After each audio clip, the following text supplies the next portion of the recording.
Goeiemôre broers en susters. Ek dink ek praat namens die familie vanmôre as ek vanmôre vir elkeen van u sê baie welkom. En dankie dat u is vanoggend by die gedenkdiens van oom Dawie en in besonder dink ek aan die Jukskei vriende en aan die rolbal vriende van oom Dawie.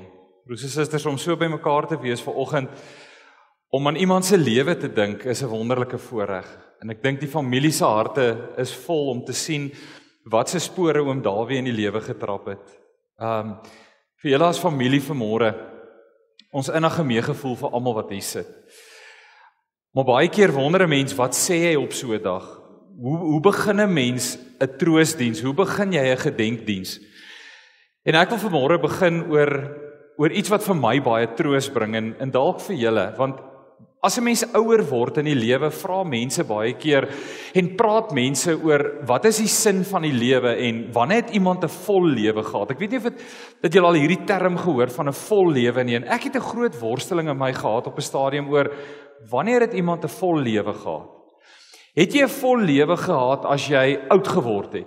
Kom ons sê as jy 80 jaar oud was, kan 'n mens sê daai persoon het 'n vol lewe gehad, want dan het oom Dawie verseker 'n vol lewe gehad, 83 jaar, amper 84 jaar. Maar ek het agtergekom dat ouderdom nie noodwendig 'n vol lewe definieer nie.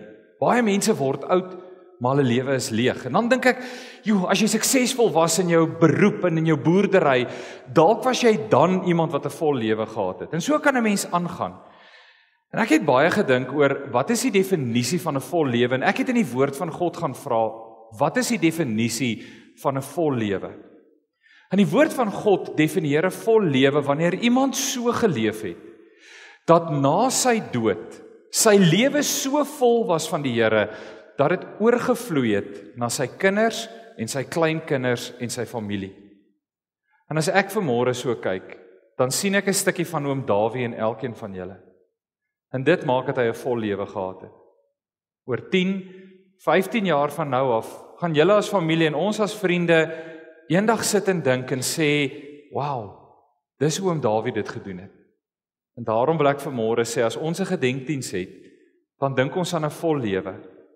Nie aan die ouderdom wat oom Dawie bereik het nie aan die suksesse wat hy behaal het nie, maar die Christelike nalatenskap en spore wat hy in julle lewens gelos het. Mag die Here se woord vanmôre troos en krag bring. Kom ons bid saam. Ons driemaal heilige God en Hemelvader, ons word vanmôre stil in U naam.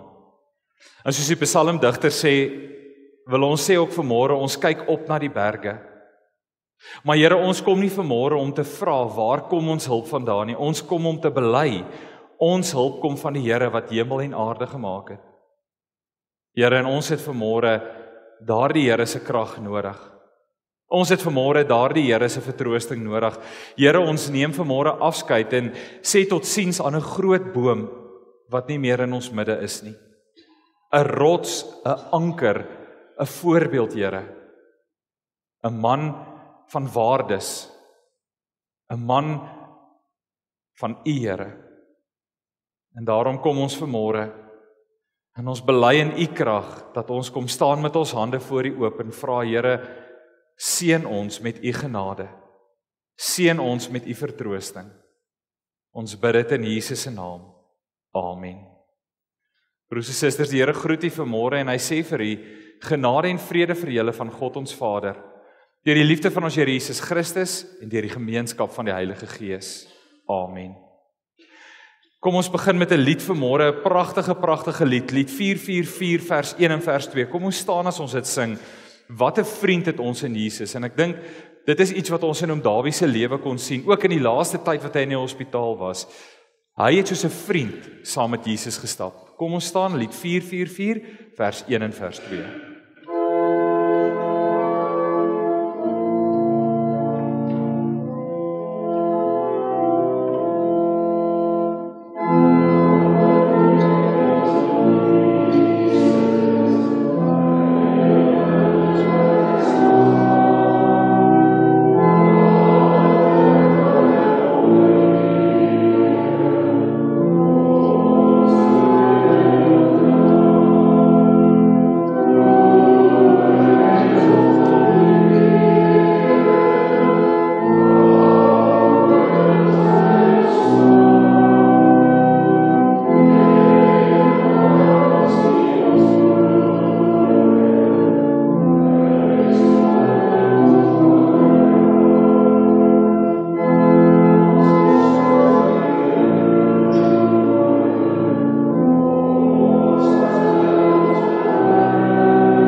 Ons skriflesing vanmôre kom uit Psalm 139. Kom ons sit net so, dan bid ons saam. Ons Here God, ons kom nou na U toe om U woord oop te maak. Here, U woord is die voeding vir ons siele.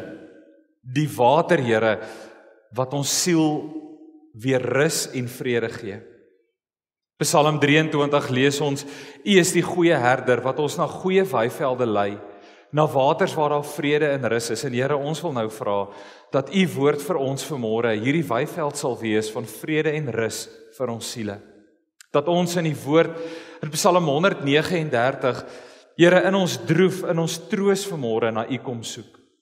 Dat ons vanmôre in ons hartseer en ons pyn, Here, kom vra, wees U vir ons die bron van water. Preek asseblief U woord vir ons oop. Here, as ons vanmôre Psalm 139 lees, dan val dit ons harte op, Here, oor hoe kosbare Psalm dit in Dawid se lewe was. Hoeveel vertroosting en krag hy hieruit geput het. En Here, hoe naby U aan hom gevoel het, wanneer hierdie teksgedeelte, hierdie Psalm vir hom gelees is. Mag ons vanmôre daardie berusting en daardie vrede vind, wat hierdie woorde ook vir hom gebring het. Heilige Gees, bring dit in ons harte, in Jesus se naam. Amen. Broers en susters, ek lees graag 'n paar verse vanmôre vir ons uit Psalm 139. Toe ek met Annie Linda begin praat en ons begin praat oor die begrafnis en oor die teksgedeelte, was daar geen twyfel gewees dat ons vanmôre Psalm 139 moet oopmaak, want dit was Dawid se Psalm, 'n Psalm waarin hy rus gevind het.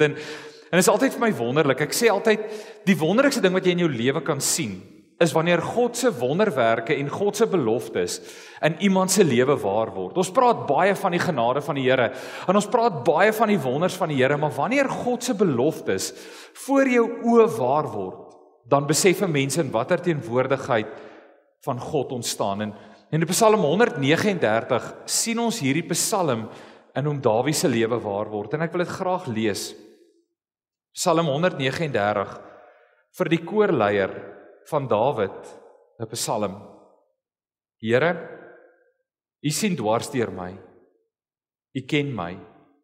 Of ek sit en of ek opstaan, U weet dit. U ken my gedagtes nog voordat hulle by my opkom. Of ek reis en of ek oorbly, U bepaal dit. U is met al my paaie goed bekend. Daar is nog nie 'n woord op my tong nie, of U, Here, U weet wat dit gaan wees. U omsluit my van alle kante, U neem my in besit. Die wete oorweldig my, dit is te hoog vir my begrip. Waarheen sou ek gaan om die Gees te ontvlug? Waarheen sou ek vlug om aan die teenwoordigheid te ontkom? Klim ek op na die hemel, is U daar? Gaan lê ek in die doderyk, is U ook daar? Vlieg ek na die ooste of gaan woon ek in die verre weste? Ook daar lei U hand my, hou U regterhand my vas.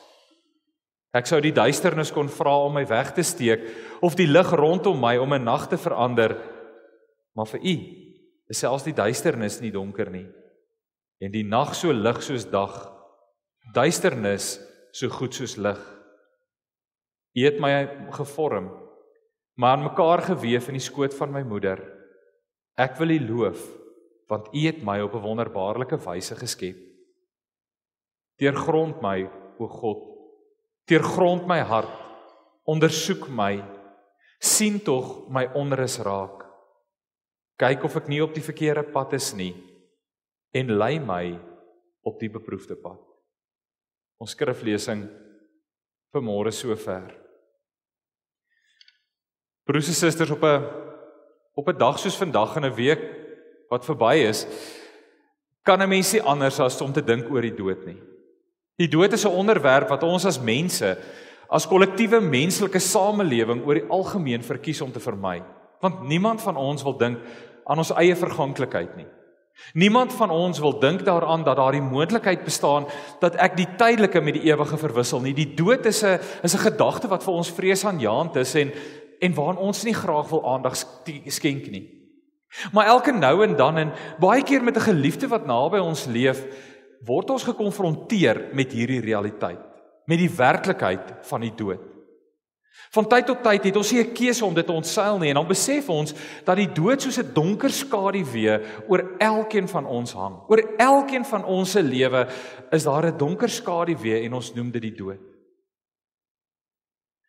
En dan vra mense op 'n dag soos vandag die vraag, wat is die sin van lewe en wat is die sin van dood? Wat is die sin van lewe as dit op die einde van die dag eindig in die graf?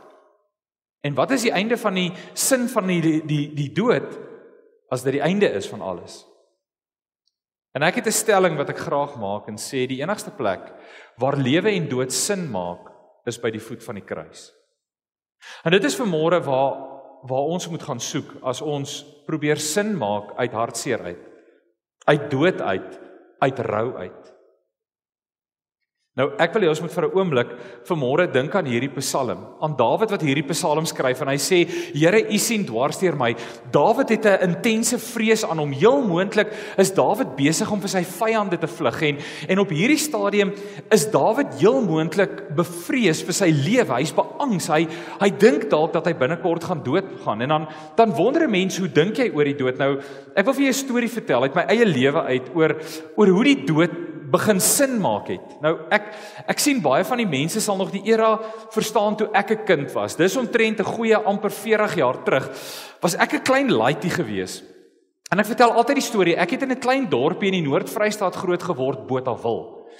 En ek het 'n ouer boetie gehad, dis ons twee, hy's 2 jaar ouer as ek en hy het gelike om met ons pelle te jol. En ons het 'n straat gebly, nie 'n baie lang straat nie, maar daar was baie kinders in daai straat. En in die middag as ons van die skool af gekom het ons cricket gespeel en ons het rugby gespeel en ons het alles gespeel wat ons wil in hierdie straat. Nou, 40 jaar terug het kinders nie horlosies gedra nie. So my pa en ma moes 'n manier hê om vir ons 'n reël te gee om te weet wanneer ons moet huis toe gaan.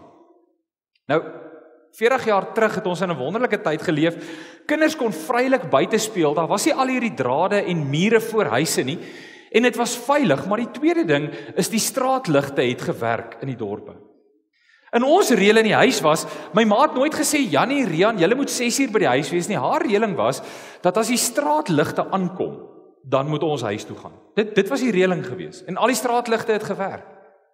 En soos 2 seuns is, wanneer ons so lekker met ons maatjies speel, wanneer ons in ons pelle nou regtig op Black Bull is met rugby, dan wil ons die huis toe gaan en dan brand die straatligte altyd. En ek het 'n liefdevolle ma, en dan stap sy so uit by die voordeur en dan roep sy sommer so in die straat af en sê, Jannie, is my boetie, Rian, is tyd om huis toe te kom, die straatligte brand.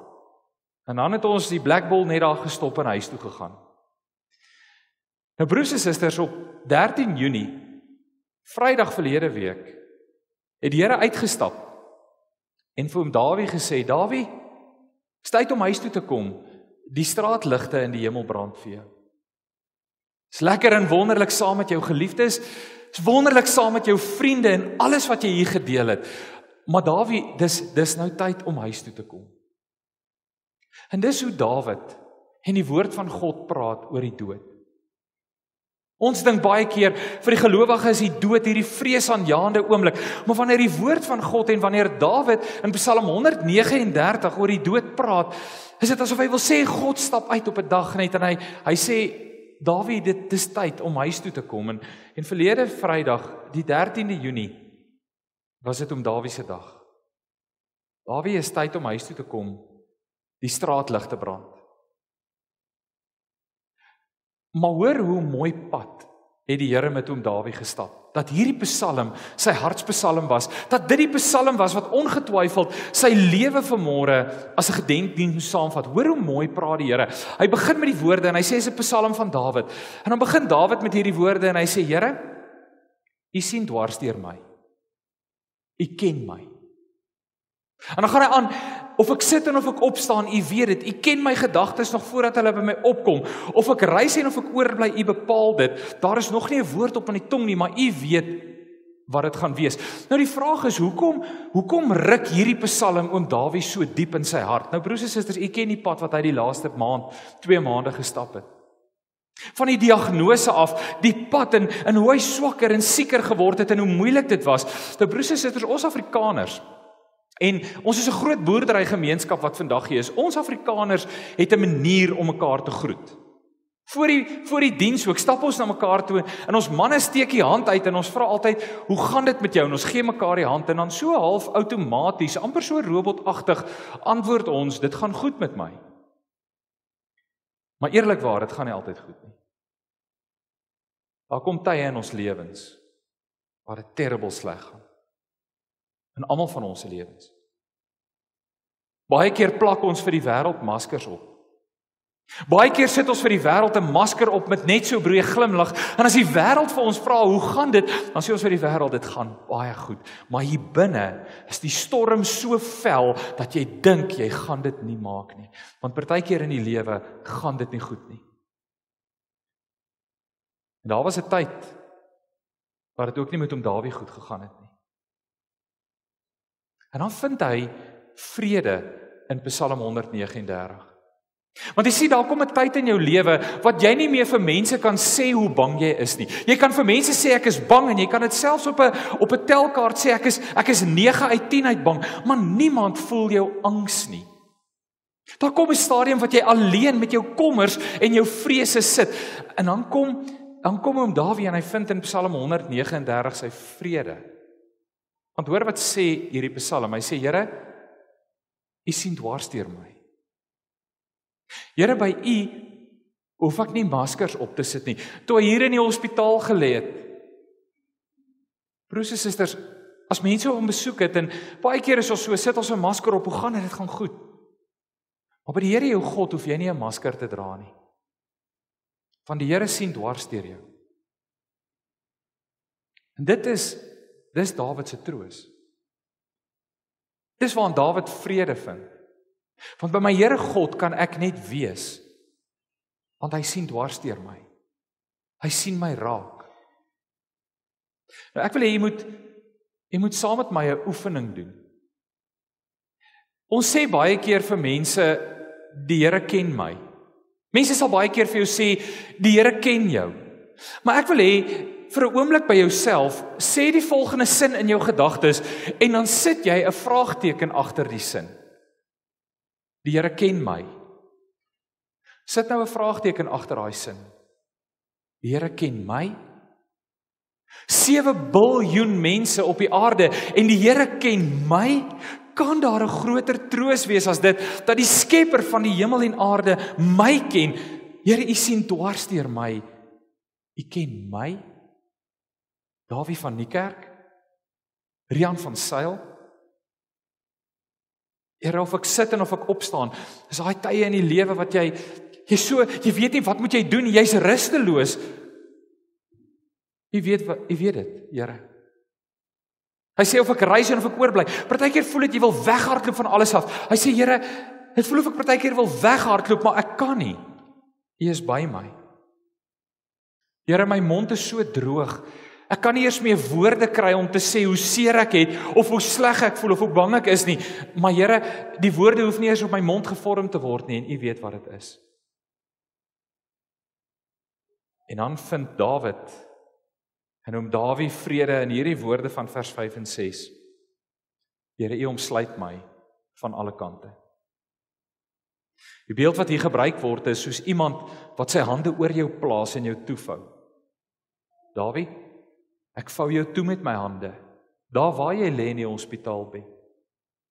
Daar waar jy nou met jou rou en jou hartseer en jou kommer is, U omsluit my van alle kante. Dit beteken die Here vou my toe van alle kante met sy hande. Die wete oorweldig my. Dit is te ver vir my begrip. Dan gaan Dawid aan. Dan gaan Dawid nog 'n tree verder, broers en susters, en hy praat van die greep van genade. Want weet jy wat doen siekte en kommer baie keer aan 'n mens? Ek weet nie of vind jy dit ook partykeer in die lewe nie. Ek vind dit in my geloofslewe. Ek vind dit in baie aspekte van my lewe, dat dit partykeer moeilik is om vas te hou aan die Here. Partykeer kom daar tye in jou lewe dat jy die mense en dit wat jy die nodigste het in jou lewe wegstoot eerder as nader trek. En daar kom tye wat dit vir ons moeilik is om aan die hand van die Here vas te hou. En Dawid skryf daarvan. Hy sê: Here, waarheen kan ek vlug om U gees te ontvlug? Waarheen sou ek vlug om u teenwoordigheid te ontkom? En nou dink 'n mens by jouself, hoekom sal iemand van die Here wil wegvlug? Hoekom sal iemand van die teenwoordigheid van die Here wil wegkom? Broers en susters, ek weet nie, maar ons doen dit. Wanneer jou liggaam afgetakel word deur kanker, kom daar tye wat jy voel, Here, dit is vir my moeilik om vas te hou. Sien, in die aand wanneer jy alleen is in kommer en die hoekom vra begin in jou hart knaag. En jy begin vra, Here, hoekom ek? Hoekom nou? Hoekom so, Here? Dis dan daai tye wat dit vir jou voel asof jou geloof swak word en jou greep op die hand van die Here losraak. Maar jy sien, dan skryf Dawid van die greep van genade. Die hand van God wat jou vasgryp. Want die greep van genade, ek weet ons kyk baie keer na goeters en ons sien dat mense mekaar so vasgryp en dat dit amper die sterkste manier is om iemand vas te hou. Maar dis nie hoe die Here se greep van genade lyk nie. Die Here se greep van genade lyk so, en jou naam staan in die palm van sy hand gegraveer. That's the grip of grace. En hoor hoe skryf hy dit? Hy sê, waarheen sou ek gaan om u te ontvlug, Here? Waarheen sou ek vlug om u teenwoordigheid te ontkom? Dis 'n retoriese vraag, maar die antwoord is nêrens. Hy sê, klim ek op na die hemel, is hy daar? Gaan lê ek in die doderyk, is hy daar? Vlug ek na die ooste of die weste, of gaan lê ek in die verre noorde? Ook daar is die hand by my, hou u regterhand my vas. So broers en susters, partykeer wanneer ons los die Here nie. Hy hou vas. Dis die greep van genade. Want hoor wat sê Dawid, hy sê, ek sou die duisternis kon vra om my weg te steek, of rondom my, om 'n nag te verander. Jy weet, partykeer voel jy mos, jy kyk na jouself en jy sê, ek is net nooit goed genoeg nie. Weet nie of ken jy daai redenasie nie, waar jy na jouself kyk en sê, Here, ek is nie goed genoeg vir u nie.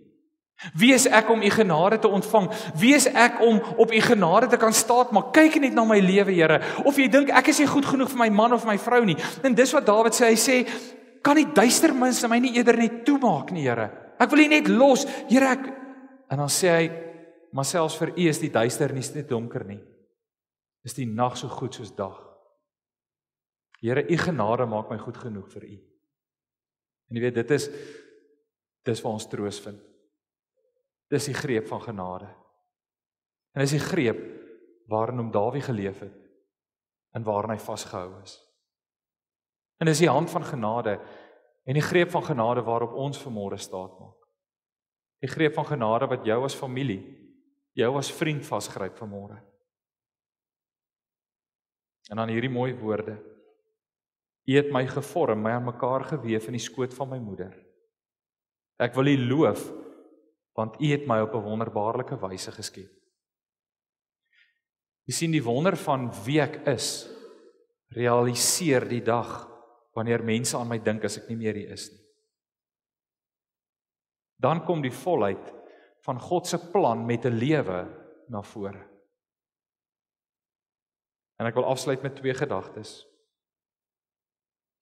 Ek wil afsluit met die gedagte van die karakter van God. Ons weet die Bybel sê 365 keer moenie bang wees nie. Maar daar's 'n ander karaktereienskap van God wat hierdie nie bang wees nie vir ons vestig in ons harte. En dit is die gedagte van ons dien 'n God van deur. Want hoor wat vra hy vir die Here. Hy sê, Here, lei my op die beproefde pad.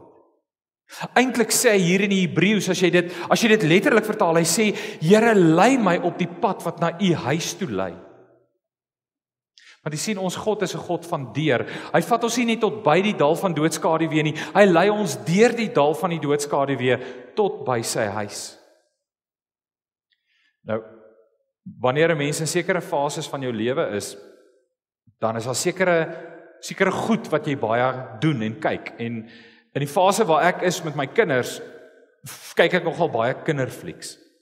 En ek onthou, altyd as ons 'n aksiefliek kyk, my kinders kyk nie graag saam met my aksieflieks nie, want ek is wat hulle noem 'n skieper. Weet nie wat 'n skieper is nie. Is daai ouens wat as jy 'n aksiefliek kyk, om insit en skiep tot op die einde, en kyk of maak die hero dit. En as jy dit gekyk het, dan gaan jy terug en dan kyk jy die fliek so van die begin af. En hier kom die Here, en hy sê, weet jy wat, ek gaan die lewensverhaal vir jou skiep. Ek gaan vir jou wys hoe eindig die lewe, Dawie. Ek gaan jou wys hoe deur die dal van doodskaduwee lyk. Ek gaan jou nie net wys hoe die dal van doodskaduwee lyk daar in die hospitaal nie. Ek gaan jou wys hoe dit aan die ander kant lyk. Johannes 14. Here, lei my na u huis toe. Jesus sê vir sy disippels, ek gaan om vir jou plek gereed te maak in die huis van my Vader. En wanneer die tyd gereed is, sal ek kom om jou te kom haal. En daardie tyd het ryp geword op 13 Junie 2025. Here, lei my op die pad na u huis toe. En dis waarom Dawie nou vrede vind. En dan sluit ek af met hierdie laaste gebed. Ek wens hy kon vanmôre vir 'n laaste keer hier langs my staan. Ek wens vir 'n laaste keer kon hy hier staan en ek kon vir hom vra om Dawie, wat is hom se laaste wens vir die geliefdes? Ek dink hy sou hierdie gebed vir julle wou bid. Ek dink hy sou sê, deurgrond hulle, o God, deurgrond hulle harte, sien vanmôre hulle onrus raak, en lei hulle ook op die pad huis toe, soos hy my gelei het. Mag die Here vrede gee vanmôre. Amen. Kom ons bid saam.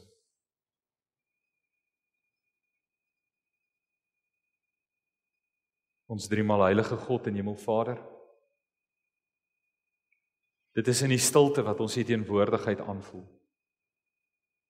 Die gejaag daar buite en die lewe wat vandag normaal aangaan, Here, word vir 'n oomblik stil as ons hier in u woord kom delf. As ons hier in die kerk kom stil word. Heilige Gees, as u woord in ons hart kom oopbreek. En dit is in hierdie stilte, Here, waar ons vandag u ontmoet, soos u oom Dawie ontmoet het. Wat u ons kom versterk, soos u hom versterk het, tot op die heel laaste oomblik. En Here, ons wil vandag kom vra, sien my ook raak. Here, u sien dwars deur my. Kyk dwars deur my, Here. Sien my kommer raak. Sien my hartseer raak.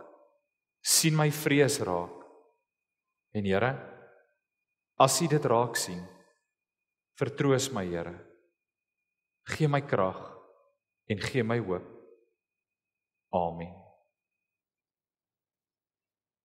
Ek wil nou vir Jacques vra om vir ons asseblief die bedankings te doen.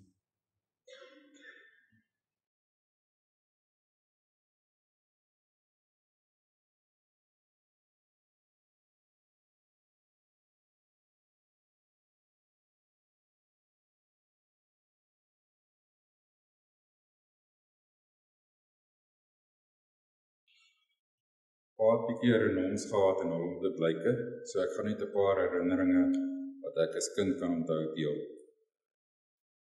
Een van my eerste herinneringe moes iewers in die vroeë 70's gewees het.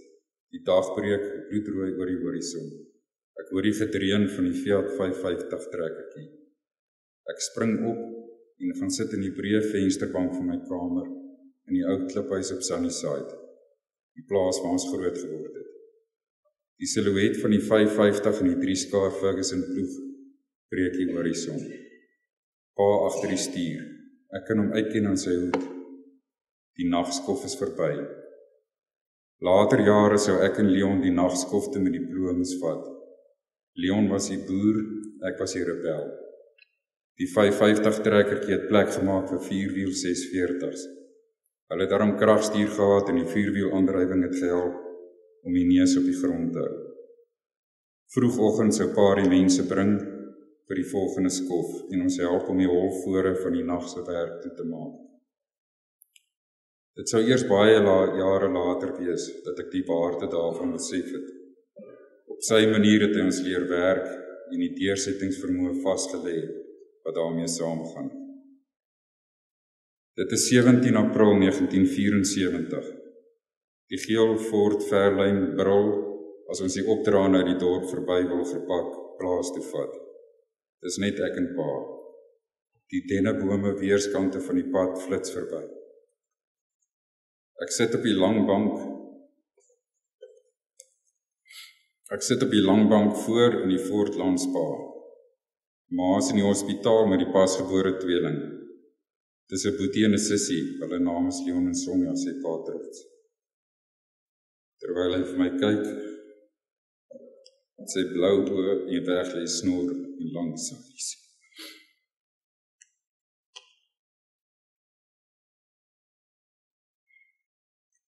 Ekskuus ek.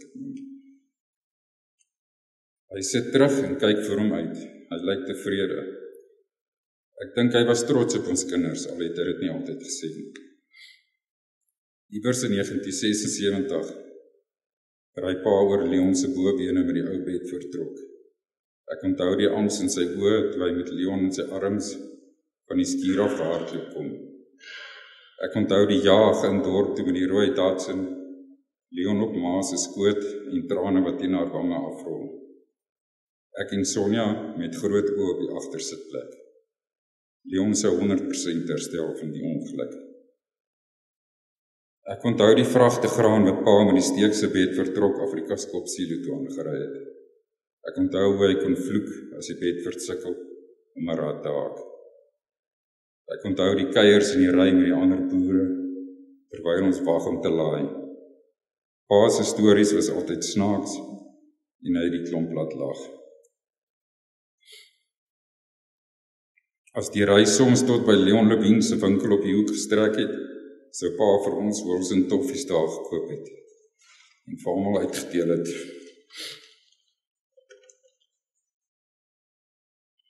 Ek het altyd reg geplaas pa op die voorsitplek van die Toyota bakkie as ons rondgery het op die plaas. Ek onthou die linkerhand wat slap oor die bokant van die stuurwiel gehang het, die horlosie met die silverbandjie met die gesig gewoonlik na onder. Pa was altyd betyds. Ons het Sondag 'n uur voor kerk begin ry om die 20 minute dorp toe. Ons was altyd eerste en het 40 minute voor die kerk gesit en wag. Mens weet nooit wanneer kry jy die papwiel nie, het pa altyd gesê. Selfs die laaste weke in die hospitaal waar hy sy horlosie lê. Terwyl ons by hom gesit het, het hy kort gekyk hoe laat dit is. Hoewel dit my so geïrriteer het, sit my gesin vandag met iemand wat behep is met tyds en betydswees. Ek onthou Sondagoggende vroeg as pa die huis instorm en my die kooi kom haal. Die melkspan is weer gesuip, sou hy bulder. Ons moes die kalvers melk gee en die koeie injaag by die melkstal. Pa het die masjien gewerk. Wanneer ons klaar was, het pa 5 liter emmertjie melk uit die tank geskep en ons het afgestap huis toe. Die honde het om ons opgewonde om ons gedraai. Almal het van die melk gekry. Ek onthou die laat nagte wanneer ons koring gestroop het met die geel kluisens. As die oostewind wegbly, het ons al die holgoed soos pa dit genoem het volgestroop. Ek onthou die klop vroegoggend voor dagbreek aan my kamervenster. Is jy wakker, sou pa vra. Die blou waans wat hy self gebou het wat die vorige nag volgestroop is, moes Afrika Skop toe met die 640's. Ons moes die strokies vir hom bring, hy het alles netjies bymekaar gehou en noukeurig die dag se tonne opgetel en neergeskryf. Ek onthou sy paar stelle tractorboots, elke dag 'n blink gepoleerde stel boots. Ek het altyd gedroom van so 'n paar boots as ek groot is. Laat my dink aan die keer wat 'n warm stuk staal voor by een van die tractorboots ingeval het tydens 'n swysery. Hy het behoorlik rondgedans om die boot uit te kry. Ek kon die brandweefsel ruik. Pa het die uitgetrekte boot eenkant gesit en eers die yster klaar geswys voor hy na maas verhul. Dit was 'n ernstige brandwond, maar nooit het hy gekla nie. Ek het altyd gedink hy is baie taaf. Jare later, met die gesondheid wat soms verdag was, het hy altyd gesê dit gaan goed en het nie klagtes nie. Selfs die laaste paar weke in die hospitaal het hy altyd gesê dit gaan goed. Ek onthou die boerevereniging se bandopnemer op pa se lesenaar. Hy het ure gesit en luister na vergaderings en notules neergeskryf in sy pynlike netjiese handskrif. Ek het my altyd verwonder aan pa se handskrif en het gereeld probeer namaak. Hy kon 'n cheque stadig en netjies invul en teken. sodat ek die gevoel gekry het, dis 'n kunswerk. So was dit met enigiets wat hy gebou of geswys het. Dit moes perfek wees, of soos hy altyd gesê het, dit moet net netjies wees. Hy was meester om iets te oorontwerp en te oordoen. As 'n 20 by 20 hoekyster die werk kon doen, het hy 'n 50 by 50 gebruik. Hy sou nooit terughou het om by die gemeenskapprojekte betrokke te raak nie, of vir die Abervelly Boerevereniging saal en krale, die Bethlehem Jekskeibane of die heining om die Kestelkerk was. En dan kon hy natuurlik 'n oordentlike braaier bou. Selfs vandag nog vang ek myself wonder wat pa sou sê van iets wat ek gedoen het. Dan het pa geweet hoe werk 'n goeie pak slaag. Die een wat ek baie goed kan onthou, is die keer toe ek my splinternuwe tekkies by die atletiek byeenkoms in die President Brandpark op Harry Smit vergeet het en het weggeraak het. Ek kon behoorlik nie my draaie kry nie. Ek het nie weer 'n paar tekkies laat wegraak. In dieselfde asem was dit vir hom belangrik om ons te ondersteun op die sportveld. Waar moontlik het hy elke sportgeleentheid van ons bygewoon, of dit 'n atletiek of landloop byeenkoms of 'n rugby-wedstryd was. Hy het self saam gegaan op 'n rugby-toer deur Namibië om die bus te help bestuur. Omdat hy nooit die geleentheid gehad het nie, was dit vir hom ook belangrik dat elkeen van sy 3 kinders gaan studeer. Een van hulle is selfs 'n dokter vandag. Soos die meeste van julle hom ken, het hy soms tot almal se ontsteltenis presies gesê wat hy gedink het. Diplomatie was nie een van sy sterkpunte nie, en jy was nooit in die duister waar jy met hom staan nie. Hy kon daarom 'n lekker storie maak, en sy droë sin vir humor was tot op die einde daar. Hy het 'n oop hand gehad, waarmee hy nie te koop geloop het nie. Selfs die laaste week het hy vir Sonja gevra om vir elkeen van die susters en personeel R500 te gaan trek. Sy moes hom oortuig dat hulle nie betaal mag word nie. En hy het ingestem dat sy vir elkeen 'n chocolate koop. My laaste herinnering is Junie 2025. Ek sit by pa se bed in Saltjie, ons gesels boerdery.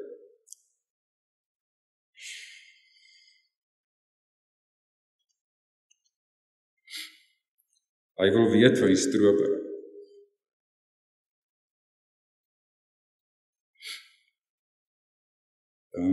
Die suikerbone was immer so sê ek, maar die mielies lyk daarom beter.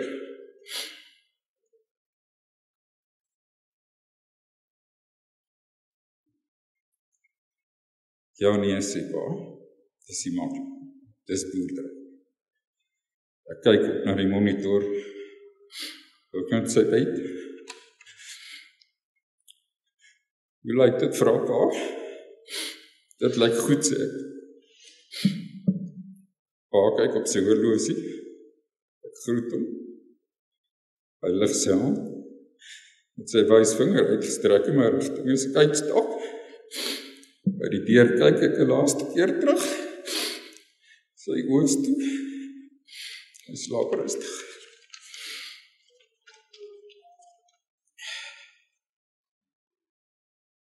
Skus, ek wou beter doen as dit. Net die volgende paar bedankings.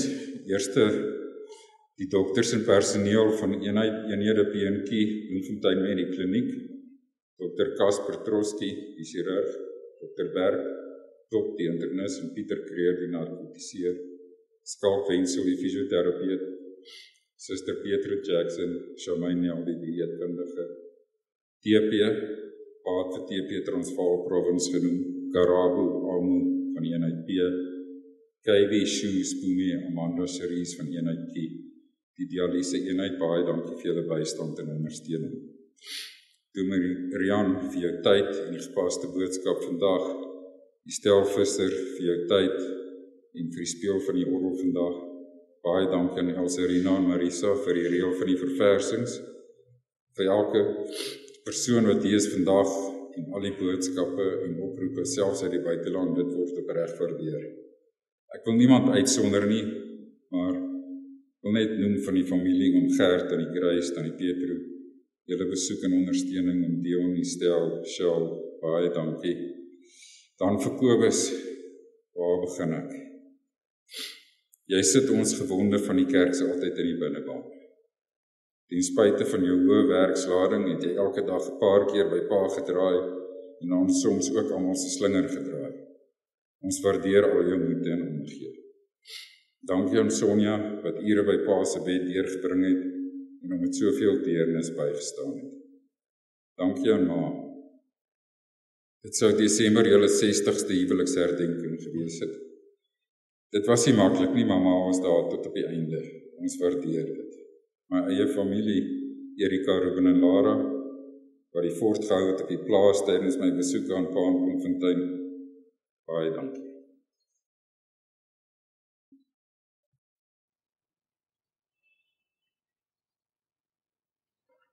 Baie dankie, Jacques. Broers en susters, ek wil nou vra dat ons afsluit vanmôre. Ek wil vra dat ons staan vir Lied 292 en dit saam sing, my enigste troos in lewe en in dood. Daarna wil ek vra dat hy sal bly staan vir die seën en dan wil ek julle almal uitnooi vir iets te ete en te drinke in die kerksaal hier agter. Ons gaan nadat ons die seën uitgespreek het, net so bly staan en 'n geleentheid gee vir die familie om eers uit te beweeg. En dan daarna is jy almal welkom om saam met die familie 'n bietjie te kom kuier en ietsie te eet en te drink in die kerksaal. Kom ons raak vir 'n oomblik stil.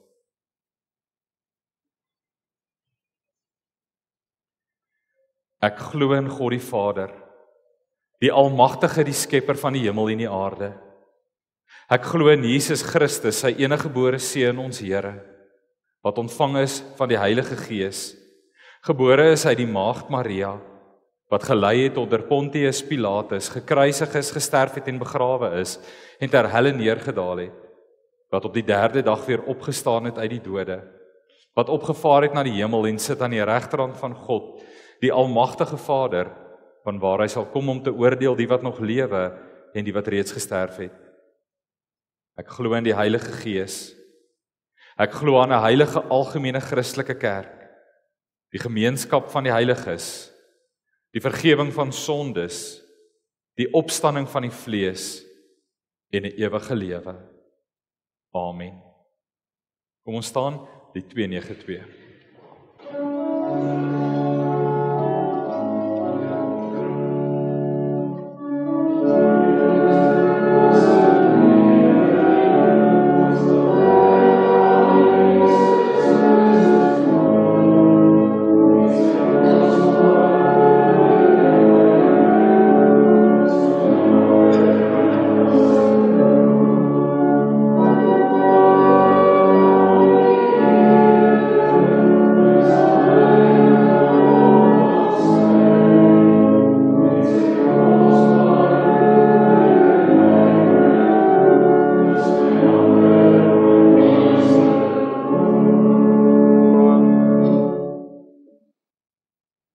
Here, U sien dwars deur my. U ken my. Die genade van God ons Vader, die liefde van ons Here Jesus Christus en die gemeenskap van die Heilige Gees sal met U wees en bly. Amen.